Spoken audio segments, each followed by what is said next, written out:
Hey folks, Kevin here. Well, it's March 29th, 2019. I'm in the house and this is the fourth video in our sweet potato growing series.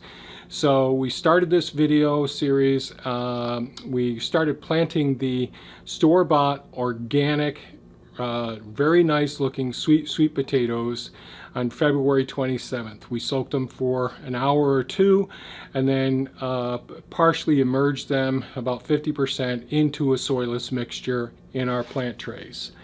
Everything was going pretty well. There's been at least one time-lapse video showing the growth of the sweet potatoes. Hopefully I'll have another time-lapse to the point where we're at this point.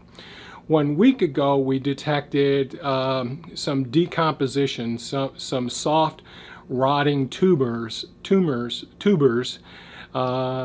in amongst the sweet potatoes there. In one tray, probably 1/3 of the sweet potatoes were actually showing signs of disease.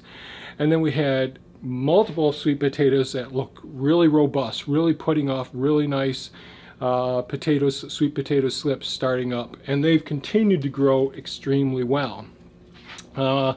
I've done some research on the likely phytopathogens, which are plant pathogens, and they're both of these are bacteria that are members of the Enterobacteriaceae family, and they are Rhizopus, stolonifer, and Dickeya, dadantii. Hopefully I'm pronouncing those correctly. And I want to emphasize, when I first started these sweet potatoes, they were store-bought in the organic section of the grocery store. Thea purchased them, brought them home. I carefully examined them.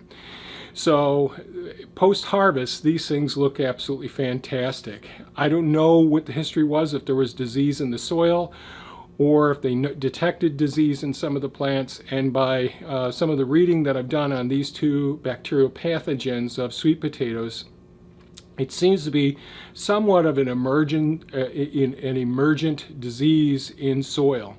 We don't know how long the bacteria survive in the soil after the plants have been removed.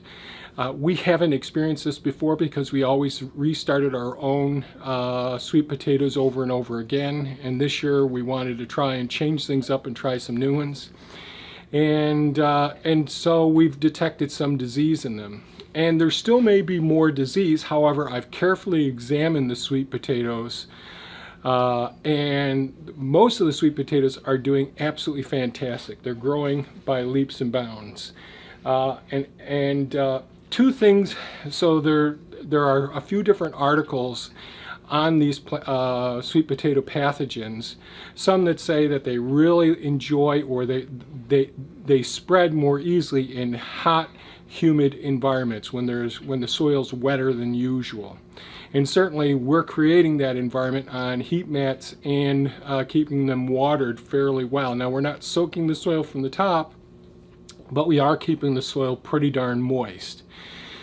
And there is pretty good ventilation in here, and it's not overly humid either. However, other articles have suggested that actually when during times of drought, that may promote these pathogens, and certainly times of cold spells as well. So one of my goals is to try and carefully eliminate all of the potentially diseased but not expressing disease in some of these tubers. So here's an example. So some of these sweet potatoes are growing by leaps and bounds. However,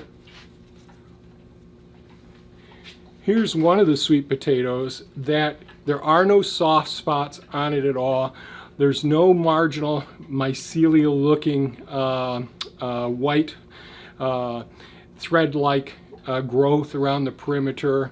There's no soft spots underneath. There's no cracks in it at all. But this one I'm discarding. If there is a delayed emergence, it may be affected or be infected but not manifesting clinical disease or obvious gross abnormalities. So what I'm going to do is remove any of these ones. Let me see. So here's another one. No signs of disease on it at all, except that it certainly isn't producing spikes. Now I've got one here that there's no signs of disease either as well. However, there's just one spike coming up.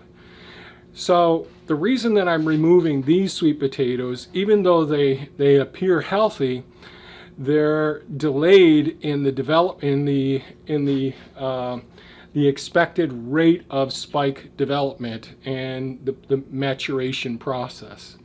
So these may be infected. These ones will produce enough of the slips or the vegetative growth that I can do cuttings and then start them in the perlite growth media that we've talked about in a previous video.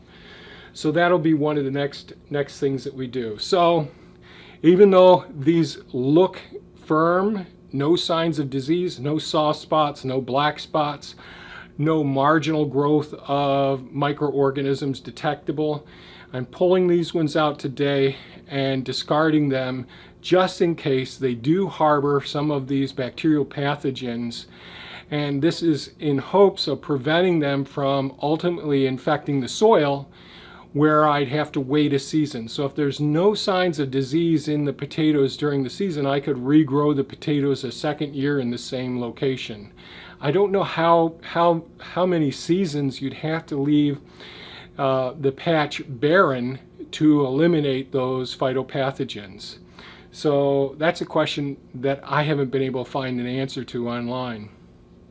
So that's about, the only other thing that I'm doing now is I'm going to try and stress the plants a little bit.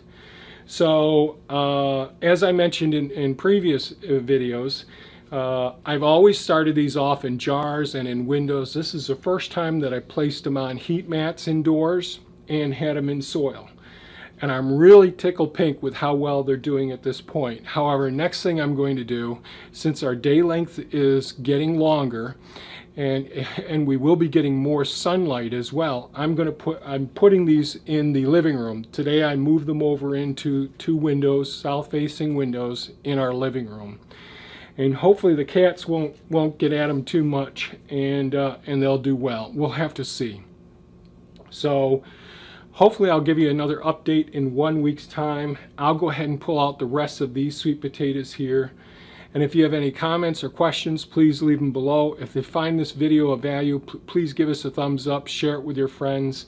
I'm really interested in trying to promote my own ability to become a more observant and reporting the information as I go through the whole process here and sharing with you what we're doing. This may end up being a catastrophe, having these in the living room where the cats can get at them more easily. As you can see, the cats are just running around now. So thanks so much for watching, folks, and have a great day. Bye-bye now.